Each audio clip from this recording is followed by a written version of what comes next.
Right, okay. Good morning అండి. మనకి తెలంగాణ ఉద్యమ చరిత్ర అనే విభాగంలో తెలంగాణ కల్చర్ తర్వాత సాలార్జంగ్ సంస్కరణలు అనేటువంటి పాఠ్య విభాగం ఉన్నది. ఈ సాలార్జంగ్ సంస్కరణలు అనే విభాగానికి సంబంధించి గ్రూప్ 2 అంశంలో అయితే దాదాపుగా 6 నుండి 8 మార్కులు రావడానికి ఆస్కారం ఉంది. ఎస్ఐ కానిస్టేబుల్ అభ్యర్థులకు అయితే ప్రిలిమ్స్ కమ్ మెయిన్స్ అంశానికి సంబంధించి కూడా దాదాపుగా 8 మార్కులు రావడానికి ఆస్కారం ఉంది. చాలా ఇంపార్టెంట్ అంశం. గ్రూప్ 1 అయితే కనుక దాదాపుగా ఒక క్వశ్చన్ ఖచ్చితంగా వస్తుంది. సో కాబట్టి సాలార్జంగ్ సంస్కరణలు లేకుండా తెలంగాణ ఉద్యమ చరిత్ర అసంపూర్ణం. కాబట్టి చాలా క్లారిటీగా వినండి, చాలా జాగ్రత్తగా వినండి.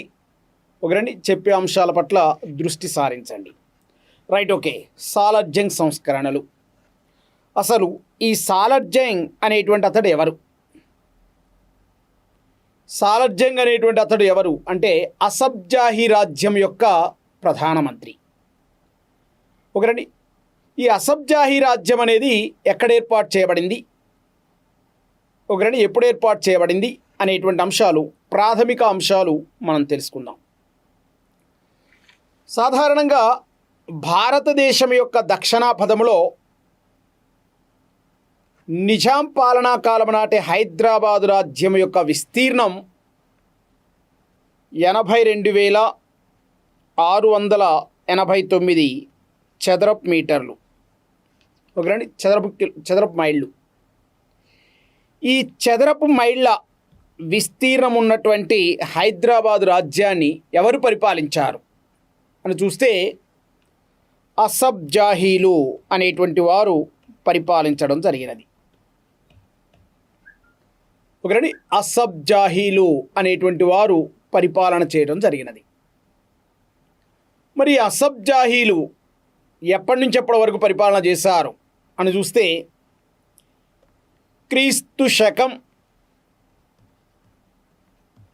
1724 సంవత్సరం నుండి 1948 సెప్టెంబర్ 17వ తారీఖు వరకు ఈ అసబ్జాహీలు అనేటువంటి వారు హైదరాబాదు రాజ్యాన్ని పరిపాలన చేయడం జరిగినది. ఈ హైదరాబాదు రాజ్యంలో పరిపాలించినటువంటి అసబ్జాహీలకు ఆ పేరు ఎందుకు వచ్చింది ప్రధానంగా అని చూస్తే అసలు ఈ అసబ్జాహీ రాజ్యం మూలపురుషుడు నిజాం ఉల్ ముల్క్. ఏం పేరు అంటున్నాం మనం? ఆయన పేరు నిజాం ఉల్ ముల్క్ అనేటువంటి పేరు కలదు. ఈ నిజాముల్ ముల్క్ యొక్క అసలు పేరు మీర్ కమరుద్దీన్ అనేటువంటి పేరు ఉన్నదండి. ఒకరండి గమనిస్తున్నారా? రైట్, వినండి. సో అతని అసలు పేరు మీర్ కమరుద్దీన్ అనేటువంటి పేరు ఉన్నది. ఈ మీర్ కమరుద్దీన్ అనేటువంటి అతనికి ఔరంగజేబ్ అనేటువంటి మొఘల్ చక్రవర్తి చింకులిచ్ ఖాన్ అనే బిరుదు ఇవ్వడం జరిగినది. చింకులిచ్ ఖాన్ అనే బిరుదు ఇచ్చారు. ఏమిటి చింకులిచ్ ఖాన్ అంటే? చింకులిచ్ ఖాన్ అంటే ఏమిటి? ఆల్రెడీ 2016లో ఎగ్జామ్లో క్వశ్చన్ అడిగాడు, కానిస్టేబుల్లో ప్రిలిమ్స్లో. ఏమిటి? ఔరంగజేబ్ నిజాముల్ ముల్క్ అనేటువంటి అతడికి చింకులిచ్ ఖాన్ అనేటువంటి బిరుదు ఇచ్చాడు కదా. ఈ చింకులిచ్ ఖాన్ అనేటువంటి పదానికి సమానమైన అర్థాన్ని గుర్తించండి అని అడిగాడు క్వశ్చన్. కాబట్టి గమనించాలా, చాలా ఇంపార్టెంట్ అంశాలు.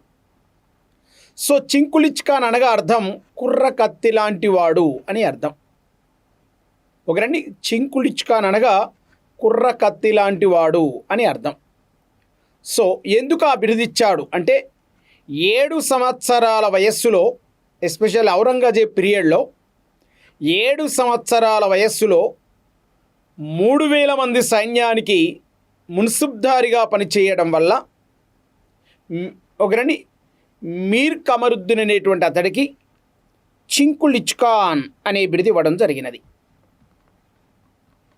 ఈ చింకులిచ్ ఖాన్ అనేటువంటి అతడికి మొఘల్ చక్రవర్తి ఫరూక్ సియార్ అనేటువంటి అతడు అసఫ్ జా అనే బిరుదు ఇస్తాడు. ఒకరండి అసఫ్ జా అనే బిరుదు ఇస్తాడు. ఈ అసఫ్ జా అనే బిరుదు పేరు మీదుగా ఆ రాజ్యానికి వచ్చినటువంటి పేరే అసబ్జాహీ రాజవంశము. ఆ వంశానికి వచ్చిన పేరు అసబ్జాహీ రాజవంశము. ఈ అసబ్జాహీ రాజవంశస్థులు ఎప్పటి నుంచి ఎప్పటి వరకు పరిపాలన చేశారంటున్నాం మనం? 1724 సంవత్సరం నుండి 1948 సెప్టెంబర్ 17వ తారీఖు వరకు పరిపాలన చేయటం జరిగింది. మరి ఈ మధ్యకాలంలో ఈ అసబ్జాహీ రాజవంశస్థులు ఎంతమంది పరిపాలన చేశారు అని చూస్తే ఇక్కడ ఒక చిన్న విషయాన్ని గమనించాలి మనం. అసబ్జాహీ రాజ్యాన్ని పరిపాలించిన మొత్తం రాజుల సంఖ్య 10 మంది. ఒకరండి, మొత్తం రాజులు 10 మంది.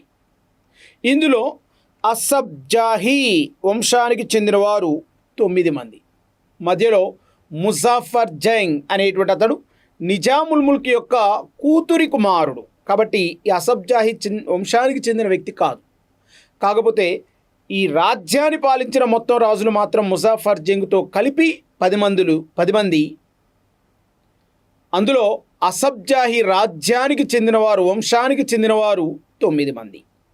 ఇందులో నిజాం అనే బిరుదుతో రాజ్యపాలన చేసిన రాజులు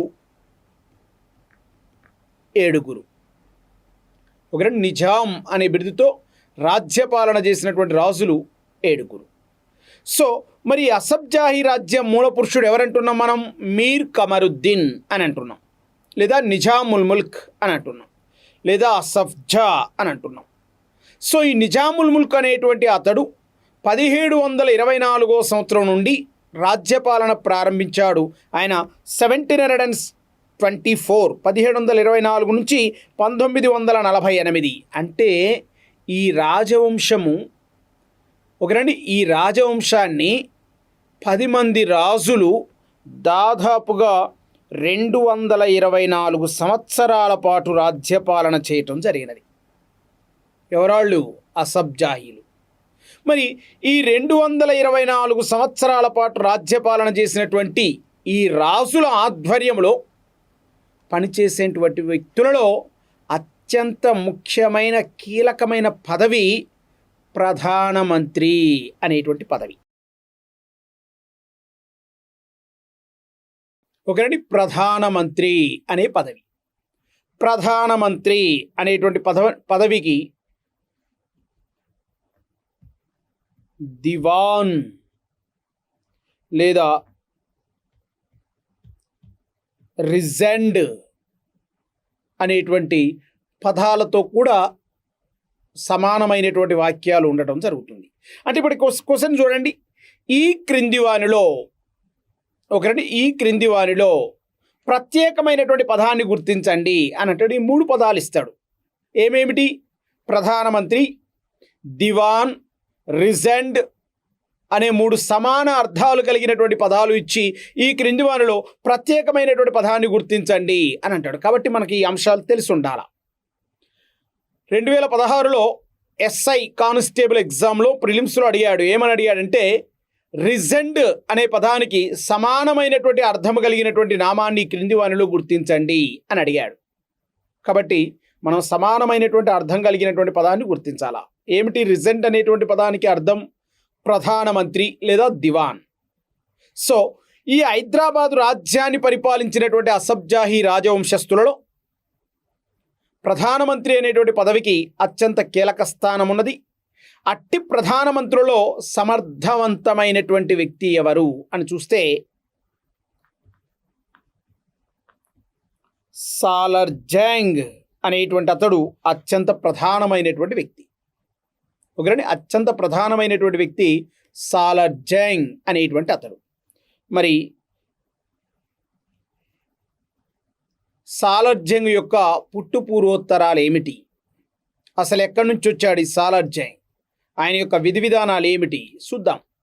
హైదరాబాదు రాజ్యము నేడు హైదరాబాద్ ఎట్లున్నదండి? భాగ్యనగరం ఎంత గొప్పగా అభివృద్ధి చెందుతూ ఉన్నది. నేడు హైదరాబాద్ కొన్ని లక్షల మంది కుటుంబాలకు జీవనాధారంగా ఉన్నది ఈనాడు హైదరాబాద్. మరి ఈనాటి హైదరాబాద్ అంత గొప్పగా అభివృద్ధి చెందడానికి గల కారణం ఏమిటి? వాస్తవమా కదా? సో అంత గొప్పగా అభివృద్ధి చెందడానికి ప్రధాన కారణం ఆనాటి సాలర్ జంగ్ యొక్క రిఫార్మ్స్. సాలార్జంగ్ యొక్క సంస్కరణలే ఈనాడు హైదరాబాద్ అంత గొప్పగా అభివృద్ధి చెందడానికి కారణం. ఒకరండి, నేటి హైదరాబాద్లో దాదాపు కొన్ని లక్షల మంది కుటుంబాలకు ఉపాధి ఉండడానికి కారణం ఆనాటి సాలార్జంగ్ యొక్క సంస్కరణలే. అందులో డౌట్ ఏం లేదండి. ఎక్సలెంట్, అందులో డౌటే లేదు. ఓకేనండి. సో మరి ఈ సాలార్జంగ్ అనేటువంటి అతడు ఎవరు చూద్దాం ఒకసారి. సాలార్జంగ్ అనేటువంటి అతడు ఓకేనండి, ఆయన అస్సలు పేరు ఓకేనండి, సాలార్జంగ్ అసలు పేరు మీర్ తురబ్ అలీ ఖాన్ అనేటువంటి పేరు కలదండి. ఏమంటున్నాం మనం? మీర్ తురబ్ అలీ ఖాన్ అనే పేరు కలదు. ఎవరి పేరు అంటున్నాం? సాలార్జంగ్ యొక్క పేరు. ఓకేనండి. ఈ మీర్ తురబ్ అలీ ఖాన్ అనేటువంటి పేరున్నటువంటి సాలార్జంగ్ ఎప్పుడు జన్మించారు? క్రీస్తు శకం 1829 సంవత్సరం మే నెల 31వ తారీఖున జన్మించారు. ఒకటి 1829 మే నెల 31వ తారీఖున సాలార్జంగ్ అనేటువంటి అతడు జన్మించడం జరిగినది. ఎక్కడ? బీజాపూర్ అనేటువంటి ప్రదేశంలో జన్మించారు. ఒకటి హైదరాబాద్ రాజ్య సంస్థానంలో బీజాపూర్ అనేటువంటి ఒక ప్రదేశం. సో బీజాపూర్ అనేటువంటి ప్రదేశంలో 1829 సంవత్సరం మే నెల 31వ తారీఖున మీర్ తురబ్ అలీ ఖాన్ లేదా సాలార్జంగ్ అనేటువంటి అతడు జన్మించడం జరిగినది. సో ఈ సాలార్జంగ్ అనేటువంటి అతడు ప్రాథమిక విద్యాభ్యాసం బీజాపూర్లో నిర్వహించడం జరిగినది. ఈయన మరి సంతతిరీత్యా ఏ సంతతికి చెందినవాడు అని చూసినట్లయితే షేక్, ప్రధానంగా ఉమర్ కర్మాన్, షేక్ ఉమర్ కర్మాన్. ఎక్కడుంటారు వీరు? మదీనా. ఓకేనండి, మదీనాకు చెందిన షేక్ ఉమర్ కర్మాన్ అనేటువంటి సంతతికి చెందినవారు సాలార్జంగ్ అనేటువంటి వారు. ఒకరండి, సాలార్జంగ్ అనేటువంటి అతడు ఇస్లాం వర్గాలలో ఏ సంతతికి చెందిన వ్యక్తి అని క్వశ్చన్ అడుగుతాడు. ఏ సంతతికి చెందిన వ్యక్తి? మదీనాకు చెందినటువంటి షేక్ ఉమర్ కర్మాన్ సంతతికి చెందిన వ్యక్తి సాలార్జంగ్. ఈ సాలార్జంగ్ విద్యారీత్యా ప్రాథమికమైనటువంటి తన యొక్క జన్మ ప్రదేశంలో ఒకరిని ప్రాథమిక విద్యాభ్యాసం పూర్తి చేశాడు. ప్రాథమిక విద్యాభ్యాసం పూర్తి చేసినటువంటి సాలార్జంగ్ మొదట మెదక్ అనే ప్రాంతానికి తహసీల్దారిగా పనిచేయటం జరిగినది. సాలార్జంగ్ ప్రధానమంత్రిగా నియమించబడడానికంటే ముందు ఏ ప్రాంతానికి తహసీల్దారిగా పనిచేశాడు అని అంటే క్వశ్చన్. ఏ ప్రాంతానికి?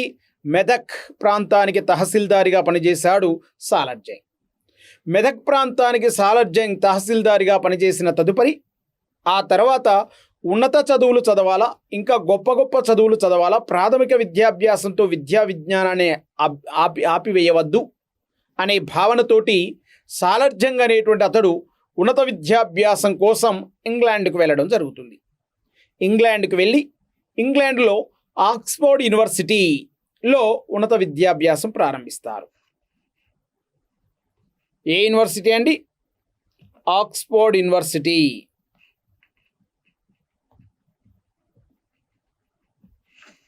ఒకరండి, ఆక్స్ఫోర్డ్ యూనివర్సిటీలో విద్యాభ్యాసం గావించడం జరిగినది సాలార్జంగ్. ఏ యూనివర్సిటీ అంటున్నాం మనం? ఆక్స్ఫోర్డ్ యూనివర్సిటీలో విద్యాభ్యాసం గావించడం జరిగినది సాలార్జంగ్. మరి ఈ ఆక్స్ఫోర్డ్ యూనివర్సిటీలో విద్యాభ్యాసం గావించిన సాలార్జంగ్ ఏ శాస్త్రములో పట్టా పొందడం జరిగినది అని చూస్తే పరిపాలనా శాస్త్రము.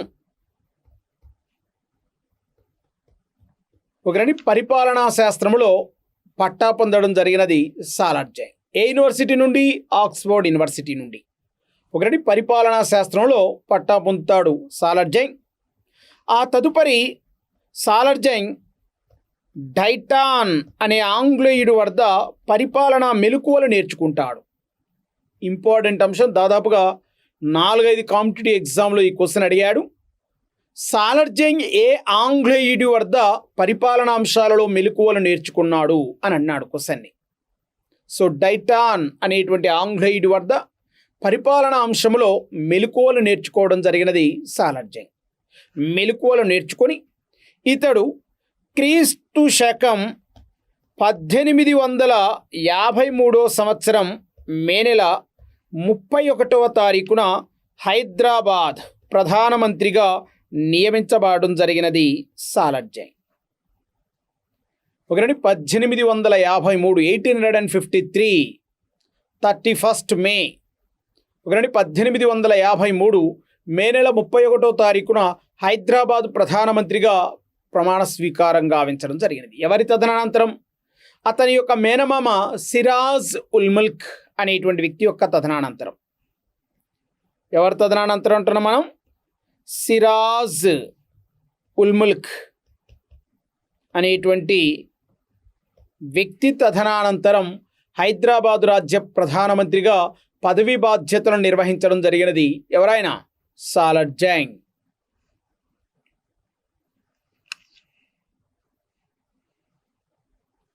సో హైదరాబాదు రాజ్య ప్రధానమంత్రిగా సాలార్జంగ్ 1853 మే నెల 31వ తారీఖున ప్రధానమంత్రిగా పదవి బాధ్యతలు నిర్వహించిన తదుపరి ముగ్గురు రాజుల వద్ద ప్రధానమంత్రి బాధ్యతలను నిర్వహిస్తారండి.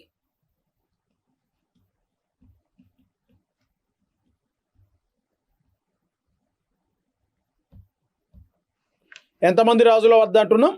ముగ్గురు రాజుల వద్ద ప్రధానమంత్రిగా పదవీ బాధ్యతలను నిర్వహించడం జరుగుతుంది సాలార్జంగ్. సో ఈ ముగ్గురు రాజుల వద్ద ఎవరెవరు? ఆ ముగ్గురు ఎవరు?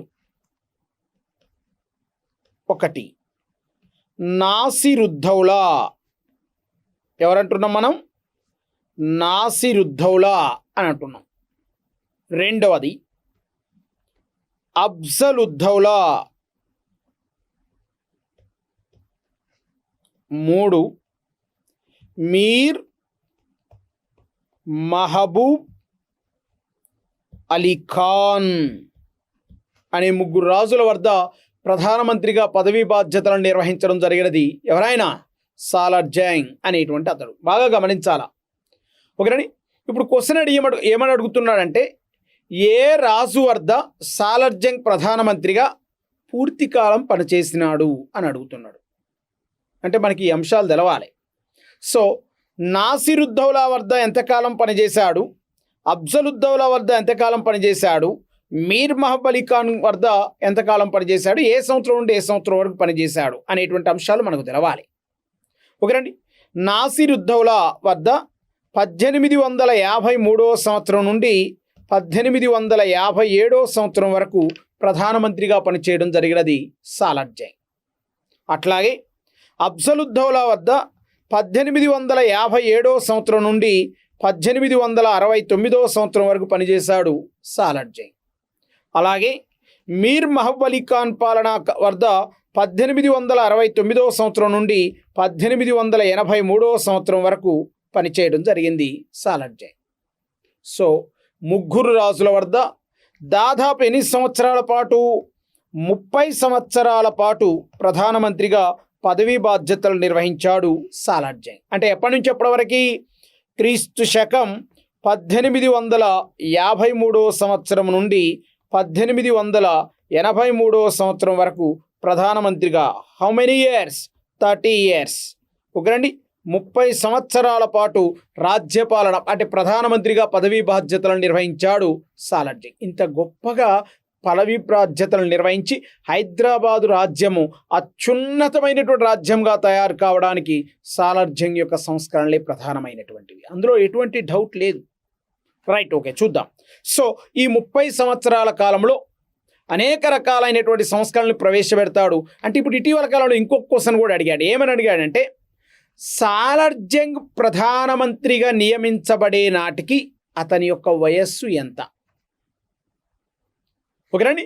సాలార్జంగ్ ప్రధానమంత్రిగా నియమించబడే నాటికి ఇప్పుడు జన్మ ఇయర్, ఓకేనండి, బోర్న్ ఇయర్, ఆఫ్టర్ ఆ తర్వాత ప్రధానమంత్రిగా ప్రమాణ స్వీకారం చేసే సంవత్సరం అంటే సరిపోతుంది కదా.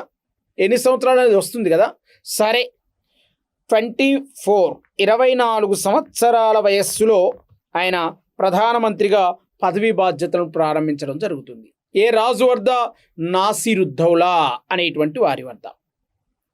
ఎవరి ఒత్తిడి మేరకు ఆయన ప్రధానమంత్రిగా పదవి బాధ్యతలను స్వీకరించాడు?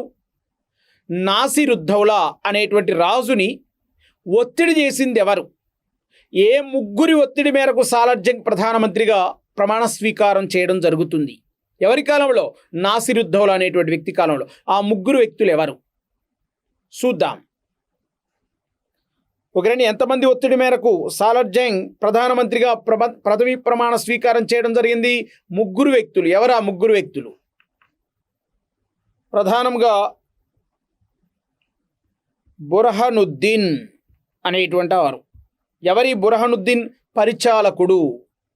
ఎవరైనా పరిచాలకుడు అనేటువంటి పదవి బాధ్యతలు కలిగిన వ్యక్తి. రెండో వ్యక్తి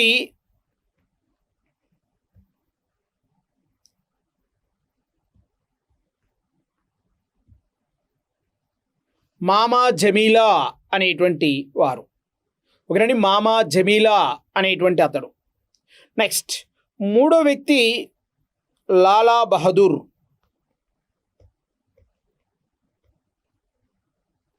ఒకరండి, లాలా బహదూర్.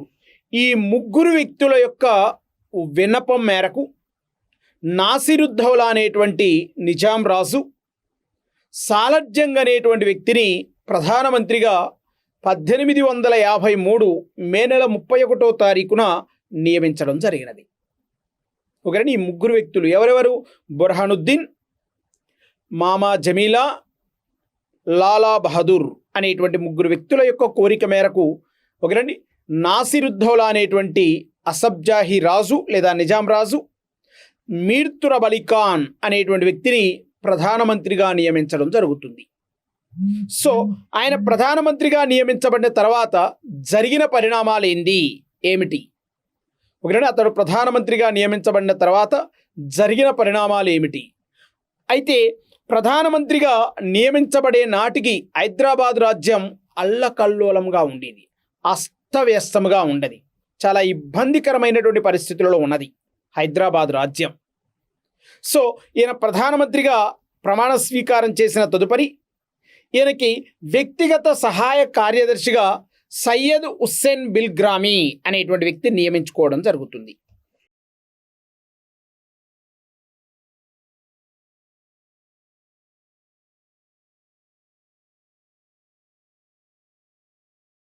ఒకరండి, సాలార్జంగ్ ప్రధానమంత్రిగా నియమించబడిన తదుపరి ఆయనకు వ్యక్తిగత కార్యదర్శిగా నియమించబడినటువంటి వ్యక్తి సయ్యద్ హుస్సేన్ బిల్గ్రామీ అనేటువంటి అతడు. ఒకరండి, సో ఆ క్రమంలో భాగముగా ఇతనికి రాజకీయ గురువుగా, అంటే ప్రధానమంత్రిగా నియమించబడిన తదుపరి సాలార్జంగ్ అనేటువంటి అతడికి రాజకీయ గురువుగా పనిచేసినటువంటి వ్యక్తి ఎవరు? సర్వర్ నిజాం ఉల్ ముల్క్ అనేటువంటి అతడు.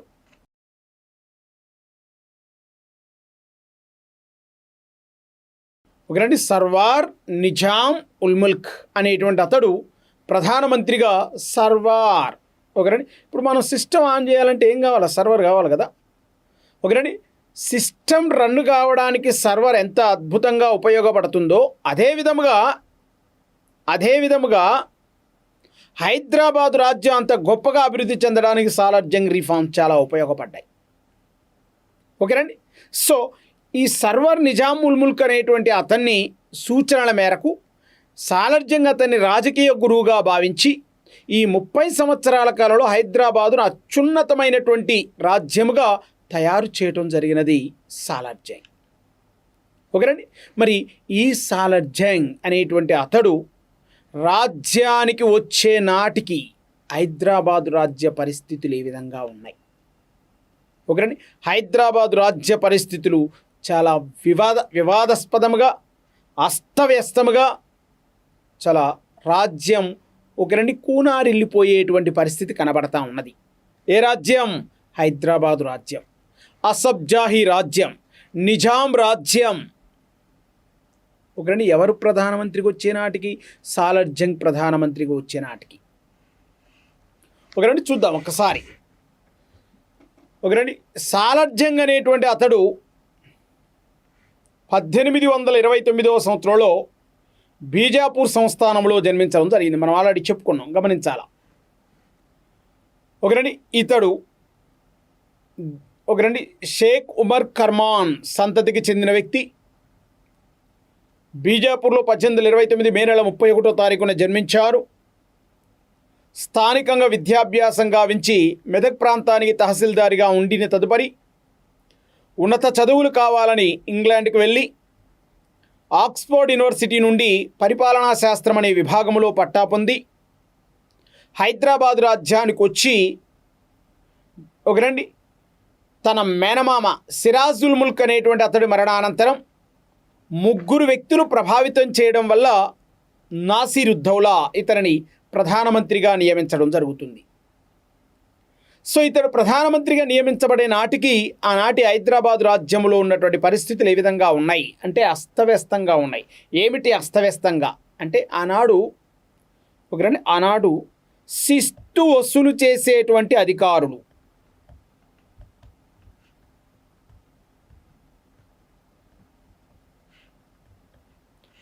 శిస్తు వసూల్ అధికారులు ఎట్లా ఉన్నారు అని చూసినట్లయితే, సాధారణంగా ఆ రోజుల్లో శిస్తు వసూలు చేయడానికి అంటే రూల్ ఏంటంటే వ్యవసాయదారులు పండించిన పంటలో 1/8 వంతు శిస్తు వసూలు చేయాల. 1/8 1/8 వంతు శిస్తు వసూలు చేయాల, లేదా ప్రతి రూపాయికి 2 అణాలు శిస్తు చెల్లించాల. ప్రతి అణాకి 2 పైసలు లేదా ప్రతి రూపాయికి 2 పైసలు శిస్తు చెల్లించడం జరగాల, లేదా పండిన పంటలో 1/8 వంతు శిస్తుగా ప్రభుత్వానికి చెల్లించడం జరగాల. కానీ అట్లా జరగకుండా పూర్తి వ్యతిరేకంగా జరిగింది.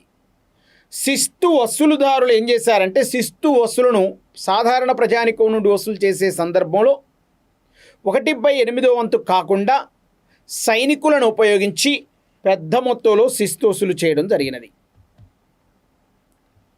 పెద్ద మొత్తంలో శిస్తు వసూలు చేస్తారు. శిస్తు పెద్ద మొత్తంలో వసూలు చేయబడిన తదుపరి మరలా ప్రభుత్వానికి చెల్లించాలి. కానీ ప్రభుత్వానికి వాళ్ళు ఏమని సమాధానం చెప్పేవారంటే శిస్తు వసూలు చేసే సందర్భంలో శిస్తు వసూలైన దానికంటే ఆ సందర్భంలో ఖర్చులు ఎక్కువగా మారినవి కాబట్టి మీకు చెల్లించడం సాధ్యం కాలేదు అని చెప్పేసి రాజుకు ఒక విన్నపాన్ని చెప్పేవారు.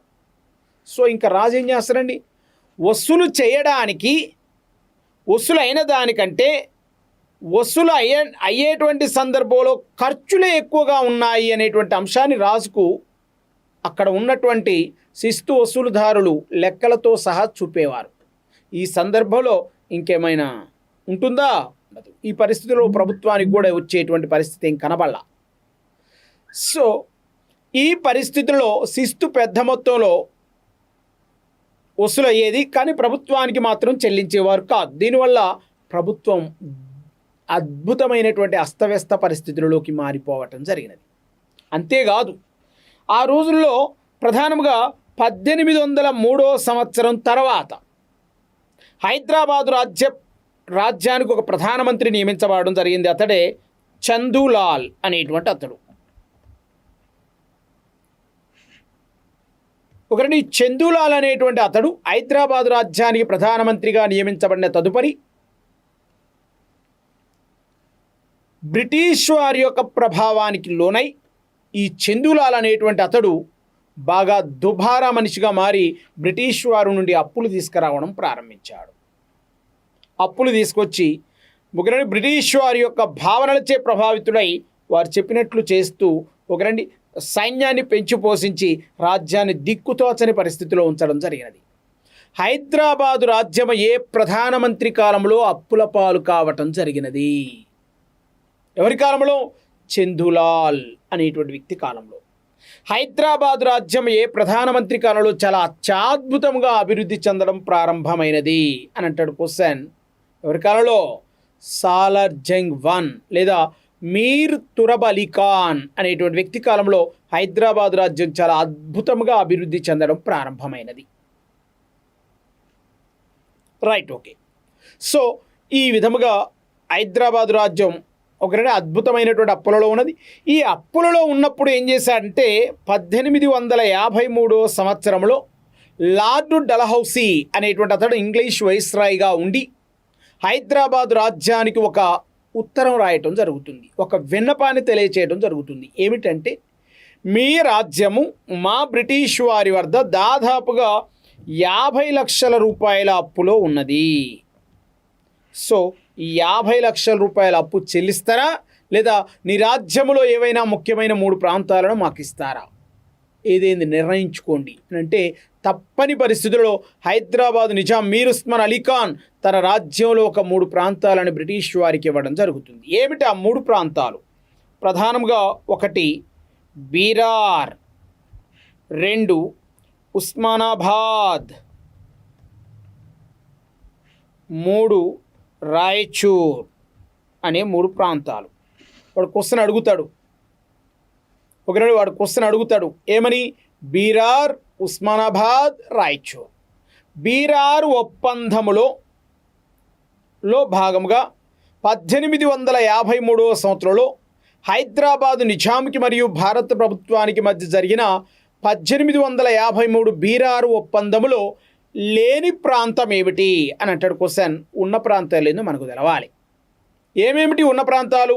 ప్రధానంగా బీరార్, ఉస్మానాబాద్, రాయచూర్ అనేటువంటి ప్రాంతాలు చాలా బలమైనటువంటి ప్రాంతాలు. ఈ బలమైనటువంటి ప్రాంతాలను అద్భుతంగా పరిపాలన చేయడం ప్రారంభించారు ఎవరైనా? సాలార్ జంగ్ అనేటువంటి అతడు.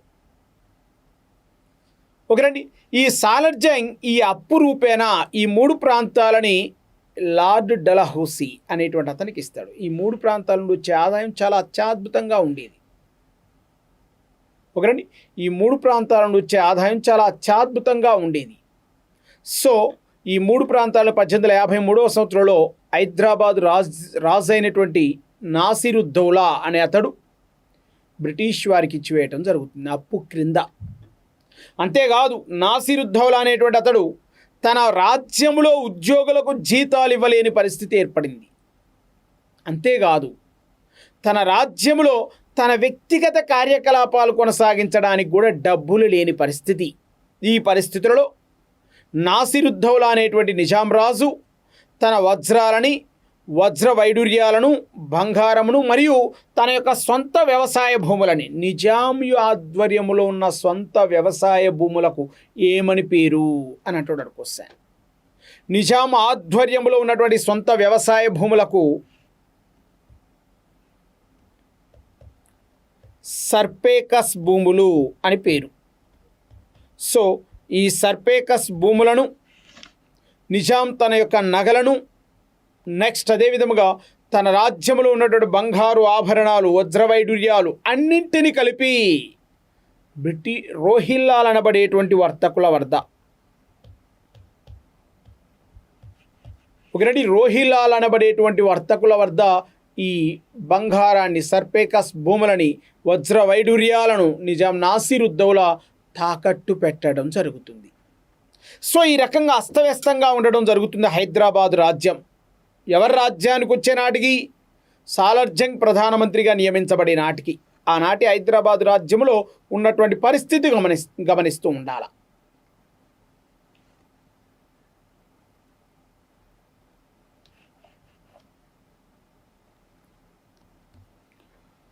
సో ఈ విధముగా హైదరాబాద్ రాజ్యము ఈ రకమైనటువంటి అస్తవ్యస్తంగా ఉన్నటువంటి పరిస్థితులలో తాను వ్యక్తిగతంగా కొన్ని ఖర్చులను భరించడానికి తన యొక్క నగలను కూడా తాకట్టు పెట్టడానికి వెనకాడని పరిస్థితి నాటి హైదరాబాద్ నిజాం నాసిరుద్దౌలా. ఒకరండి, ఈ పరిస్థితులలో సాలార్ జంగ్ అనేటువంటి అతడు ప్రధానమంత్రిగా నియమించబడి అనేక రకాలైనటువంటి సంస్కరణలు ప్రవేశపెట్టడం జరుగుతుంది. సాలార్ జంగ్ ఏం ప్రవేశపెట్టాడన్నాం? రిఫార్మ్స్, సంస్కరణలు అనేటువంటి వాటిని ప్రవేశపెట్టడం జరిగినది. అనేక రకాల సంస్కరణలు ప్రవేశపెట్టాడు. ఏమిటి అనేక రకాల సంస్కరణలు? ప్రధానంగా పరిపాలనా సంస్కరణలు.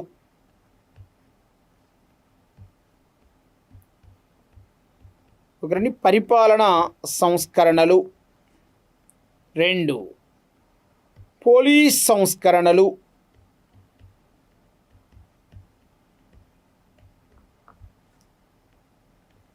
3 ఆర్థిక సంస్కరణలు.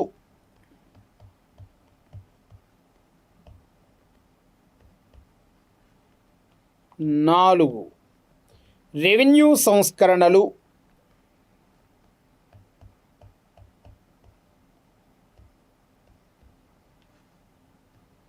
5 విద్యా సంస్కరణలు.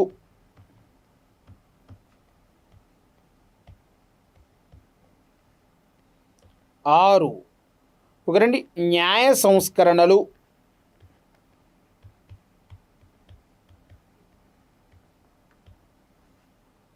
7 పోలీస్ సంస్కరణలు.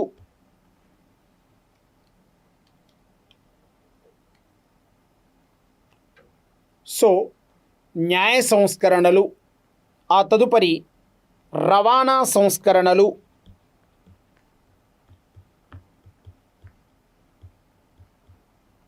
మరియు ఇతర సంస్కరణలు.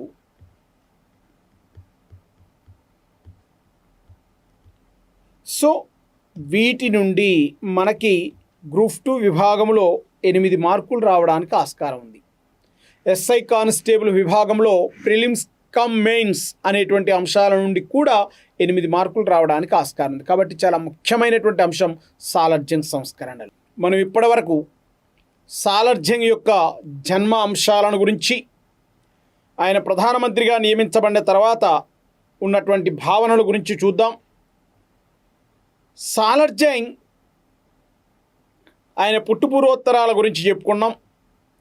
ఆయన రాజ్యానికి రావడానికి ముందు హైదరాబాదు రాజ్యంలో ఉన్నటువంటి పరిస్థితులు ఏందో చెప్పుకున్నాం. కరువు కోరల్లో చిక్కుకొని ఉన్నది.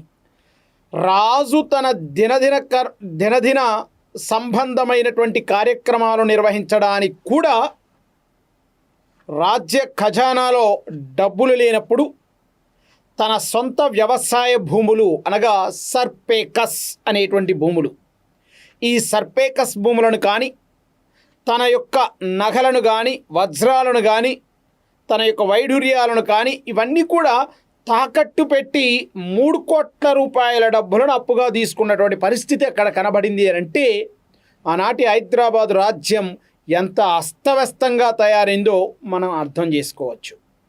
చాలా అప్పుల పాలు కావడం జరుగుతుంది. సో ఈ క్రమంలో భాగంగా సాలర్జంగ్ సంస్కరణలో భాగంగా ప్రధానంగా పరిపాలనా సంస్కరణలు ఏందో చూద్దాం. పరిపాలనా సంస్కరణలు. సాలర్జంగ్ హైదరాబాద్ రాజ్యాన్ని అత్యద్భుతంగా విభజన చేయడం జరుగుతుంది. విభజన చేసి పరిపాలన చేయడం జరుగుతుంది. ప్రధానంగా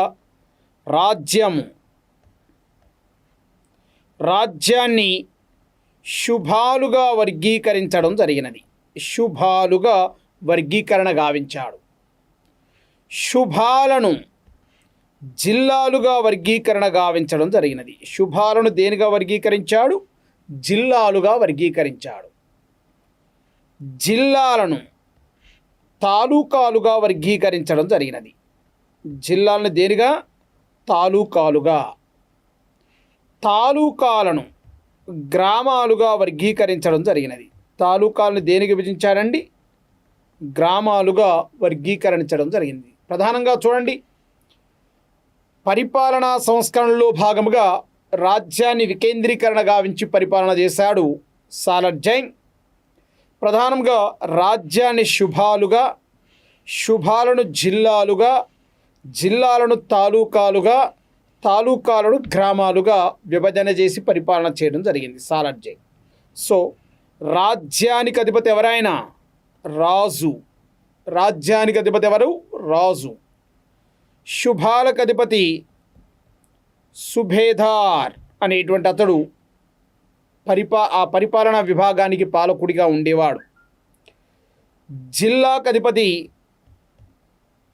కలెక్టర్ లేదా తాలూకాదార్ అంటారు.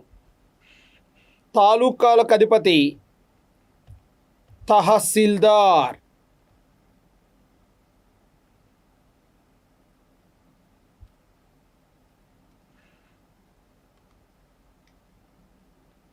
ఒకరండి, తాలూకాలకు అధిపతి ఎవరైనా తహసీల్దార్ అనేటువంటి అతడు అధికారిగా ఉండేవాడు.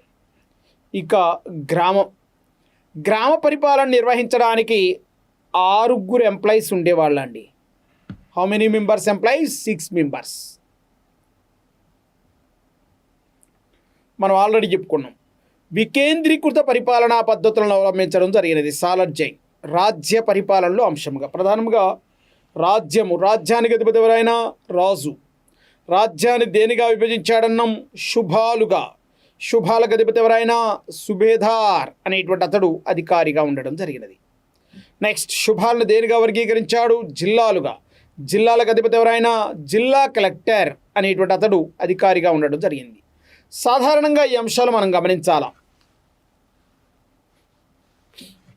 జిల్లా అనేటువంటి విభాగం వచ్చింది కాబట్టి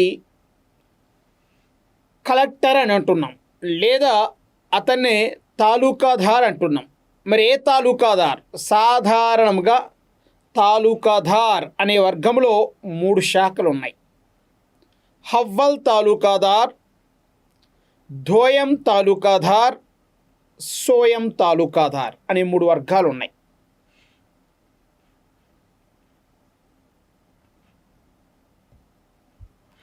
హవ్వల్ తాలూకాదార్,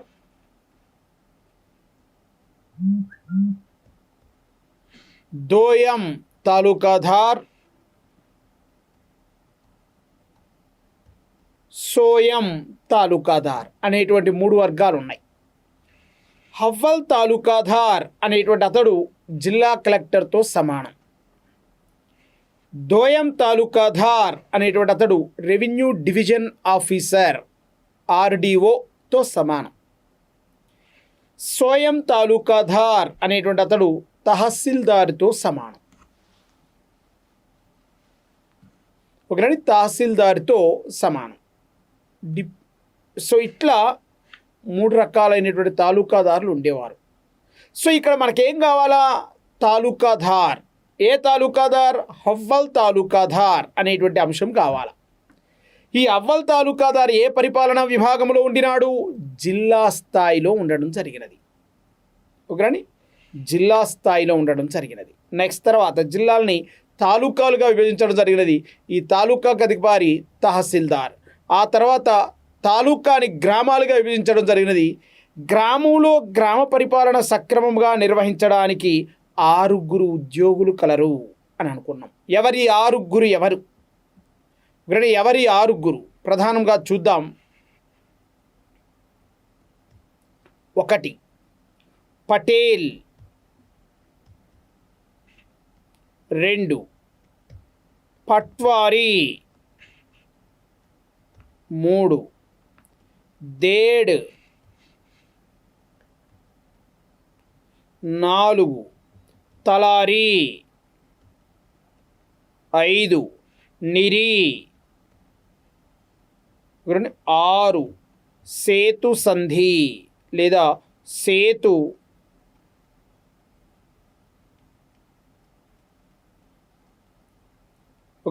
సేతు సంధు అనేటువంటి అతడు.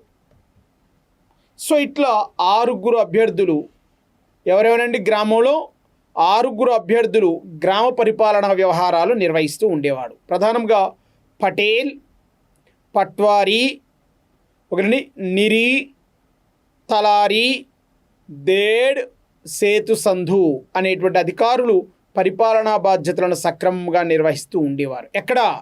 గ్రామంలో. Is clear? No? Right, okay. చూద్దాం.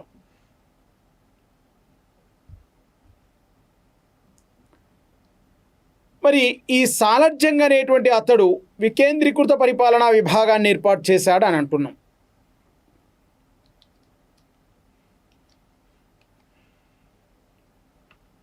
విభజన చేసి పరిపాలన చేశాడు అని అంటున్నాం. సో ఆ క్రమంలో భాగముగా ప్రధానంగా ఏమన్నాం మనం? శుభ అన్నాం. మొదట రాజ్యము, రాజ్యానికి అధిపతి ఎవరన్నాం? రాజు. శుభాలకు అధిపతి ఎవరన్నాం? సుభేదార్ అనేటువంటి అతడు అధికారి అన్నాం.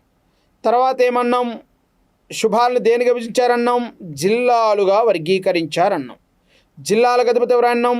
తాలూకాదార్ అనేటువంటి అతడు అధికారి అన్నాం. జిల్లాలను దేనికి విభజించాడన్నాం? తాలూకాలుగా వర్గీకరించాడు. తాలూకాలకు అధిపతి ఎవరైనా? తహసీల్దార్ అనేటువంటి అతడు అధికారిగా ఉండడం జరిగినది. తాలూకాలను దేనికి విభజించాడంటున్నాం? గ్రామాలుగా వర్గీకరించాడు. గ్రామంలో గ్రామ పరిపాలన సక్రమంగా నిర్వహించడానికి ఎంతమంది ఉద్యోగులు అంటున్నాం? 6. రాజ్యము, రాజు. శుభాలు, ఆనాటి హైదరాబాదు రాజ్యంలో శుభాల సంఖ్య 5. ఒకరండి 5 శుభాలు ఉన్నాయి. ఒకరండి. సో ఈ శుభాలు సాధారణంగా హైదరాబాద్ రాజ్యంలో తొలిసారి 6 శుభాలు ఉండే. ఏమిటి 6 శుభాలు అని చూద్దాం. 6 శుభాలు ఏమిటో చూద్దాం. ప్రధానంగా ఔరంగాబాద్, 2 హైదరాబాద్, 3 బీరర్, తర్వాత బీదర్, తర్వాత బీజాపూర్, తర్వాత ఖాందేశ్ అనేటువంటి ఖాందేశ్ అనేటువంటి పరిపాలనా విభాగాలు శుభాలు ఉండేవి. ఇందులో సాలార్జంగ్ ప్రధానమంత్రి పదవి చేపట్టడానికంటే ముందు సాలార్జంగ్ అసలు పరిపాలనా అంశంలోనికి రావడానికంటే ముందు ఖాందేశ్ అనేటువంటి అంశం పరిపాలనలో భాగంగా కానివ్వండి, రాజకీయ అంశాలలో తలదూర్చడం వల్ల కానివ్వండి, ఖాందేశ్ అనేటువంటి భూభాగాన్ని కోల్పోవటం జరిగినది.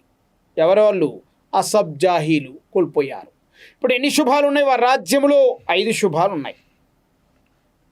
ఏమేమిటో చూద్దాం. ఏమేమిటి? ఔరంగాబాద్, హైదరాబాద్, బీరర్, బీదర్, బీజాపూర్ అనేటువంటి సంస్థానాలు లేదా అనేటువంటి శుభాలు ఉండడం జరిగినది. సో ఇప్పుడు ఈ శుభాలో సుభేదారి యొక్క పరిపాలనా విధానం ఏందో మనకు తెలవాలి. మనం ఏమంటున్నాం? ఇప్పటి వరకు శుభ అంటున్నాం. శుభాకు పాలనాధిపతి ఎవరైనా? సుభేదార్ అనేటువంటి అతడు పాలనా అధిపతి. శుభేదార్ అనేటువంటి అతడు పాలనా అధిపతి. ఏమిటి ఆ శుభేదార్ యొక్క ఇంపార్టెన్స్? శుభేదార్ యొక్క ముఖ్య ఉద్దేశం ఏమిటి చూద్దాం. రైట్. ప్రధానంగా సాలార్జంగ్ ఏర్పాటు చేసినటువంటి శుభాలలో అధిపతి, శుభాలకు అధికారి శుభేదార్ అనేటువంటి అతడు. ఎన్ని శుభాలన్నాం? 5 శుభాలన్నాం. 5 శుభేదారులు ఉన్నారు. వారి యొక్క ముఖ్య ఉద్దేశం ఏమిటి? ప్రధానంగా శుభాలో శిస్తు వసూలు బాధ్యతలను నిర్వహించాలా? శిస్తు వసూలు బాధ్యతలను నిర్వహించాలా ఎవరైనా? శుభేదార్ అనేటువంటి అతడు.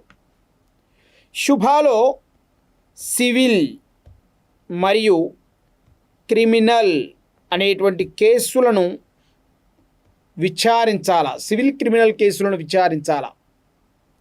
శుభాలో ముఖ్యమైనటువంటి పాలనా అధికారిగా ఉండాలా?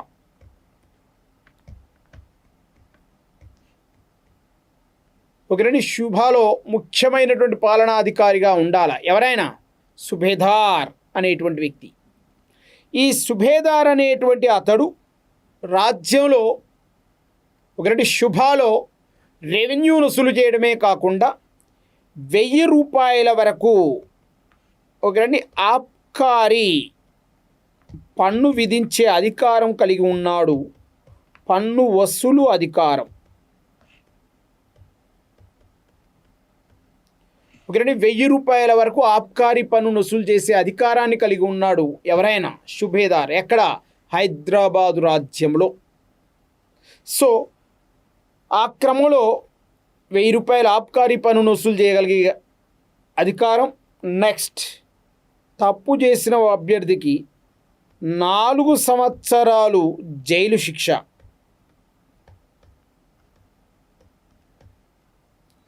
ఒకరండి 4 సంవత్సరాలు జైలు శిక్ష విధించే అధికారం ఉన్నది ఎవరికి? ఈ మన ప్రధానమంత్రి. ఏ ప్రధానమంత్రి? హైదరాబాదు రాజ్య ప్రధానమంత్రి.